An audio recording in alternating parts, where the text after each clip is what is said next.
الناتو نمر من ورق. كان هذا رأي ترامب دائماً في الحلف، حسب ما صرح لصحيفة تيليغراف، وهو يدرس بجدية الانسحاب منه. فماذا قد يعني هذا الانسحاب؟ هذا السؤال طرحته العديد من التحليلات الغربية مؤخراً في ظل المخاوف من فك الارتباط بالحلف الذي تمثل أمريكا عموده الفقري. فأكثر من 60% من الإنفاق الدفاعي للحلف تقدمه واشنطن بقيمة تناهز 980 مليار دولار في موازنة الحلف لعام 2025.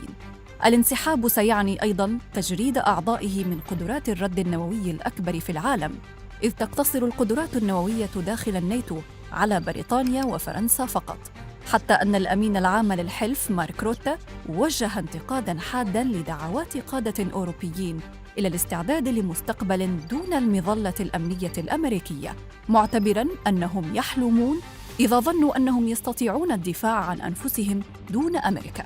في المقابل، يؤكد محللون أن الحلف ليس عاجزاً تماماً دون أمريكا، إذ يمتلك أكثر من 1,000,000 جندي وأسلحة حديثة توفرها الدول 31 الأخرى الأعضاء في الحلف. وأوروبا إذا اتحدت يمكن أن تشكل رادعاً تقليدياً ونووياً خطيراً لروسيا. لكن فكرة الانسحاب تصطدم بحائط صد قوي، فأمامها معركة تشريعية صعبة بعدما أصدر الكونغرس في ديسمبر 2023 قانوناً يمنع أي رئيس من تعليق عضوية أمريكا في الناتو دون إقرار قانون جديد أو موافقة ثلثي أعضاء مجلس الشيوخ، وهو نص يبدو مصمماً خصيصاً لدونالد ترامب وفق تحليل لمجلة لوبوان الفرنسية.